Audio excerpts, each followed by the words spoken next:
Case on a Wednesday. We start with Steph Curry and the Warriors. They're hosting the Spurs and they're repping Oakland. Steph said an awesome vibe getting to represent Oakland with those jerseys, and Curry using the screen, freed himself up for a three. The hesitation move, it's like, it's unfair. The follow through, it's all nice. 26 points for Steph. But James Wiseman had a career night. The rookie who was still in high school the last time the Warriors actually played in Oakland. He had a career-high 20 points, 6 rebounds in 25 minutes. Steph found him there. Warriors found the win, 121-99. You got the Suns and you got the Rockets in Houston, which has been kind to just about every visitor of late. Devin Booker, though, coming off a tough personal performance on Monday, 12 points against the Grizz. Chris Paul to DeAndre Ayton.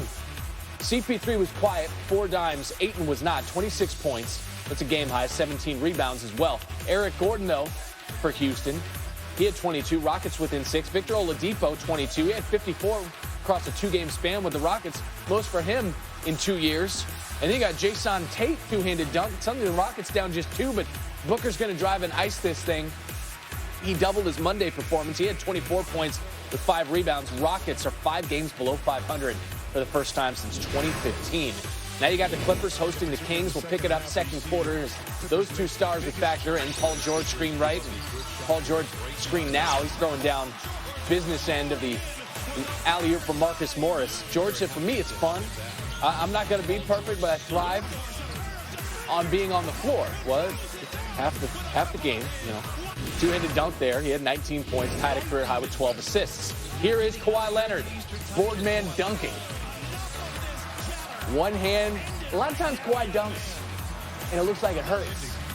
And his teammates couldn't watch, but the Clippers won big.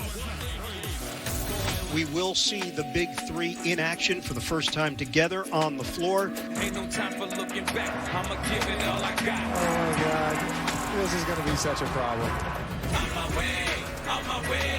I ain't here to play games. I came to win.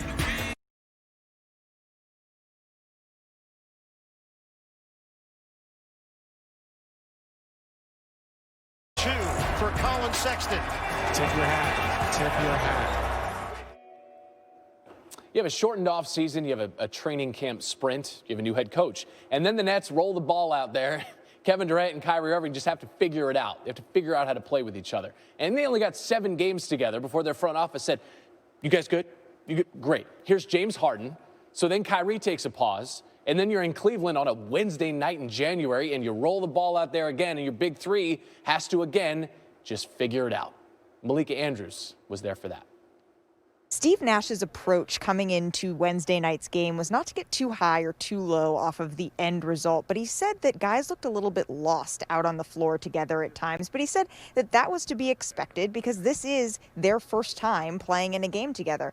And the plan for Thursday is to go over the film from that game to see where they can improve. But even still, the big 3 said that they were excited to finally be on the court together.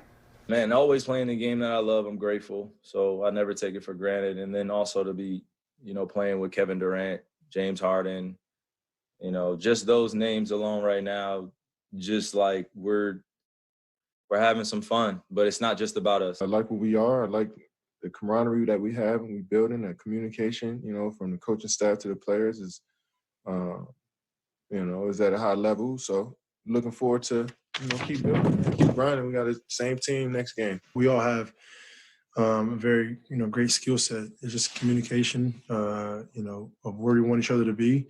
When things are going great, when things are going bad, and that's all that matters. If we're on the same page, we have that communication, we have a very good chance of winning the majority of our games.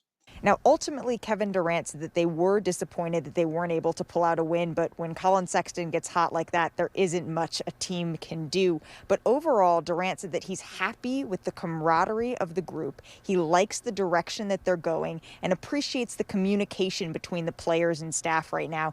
And James Harden told me that there are no excuses. They will be prepared. Even though he played over 50 minutes in Wednesday's game, he will be ready to go on Friday.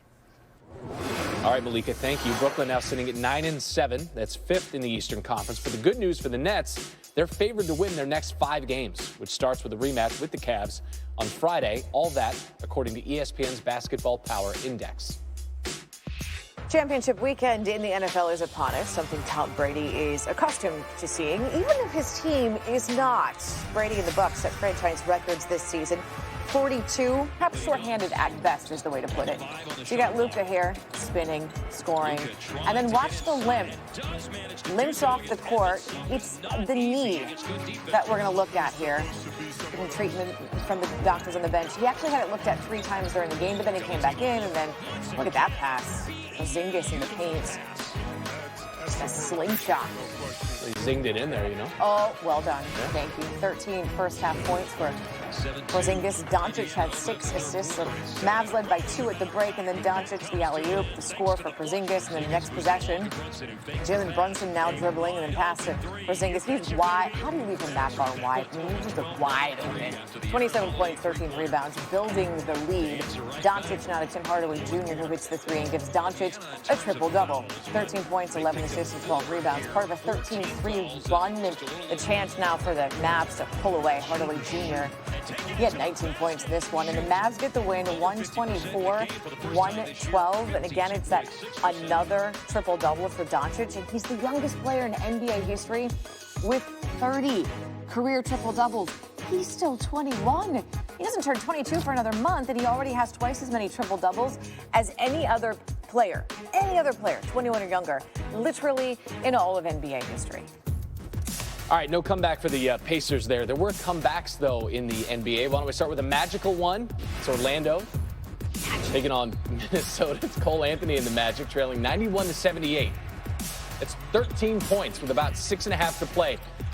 But Cole Anthony is open. Don't leave him open. He was a perfect 3 for 3 from distance. 13 points for him. Magic cut it to 2.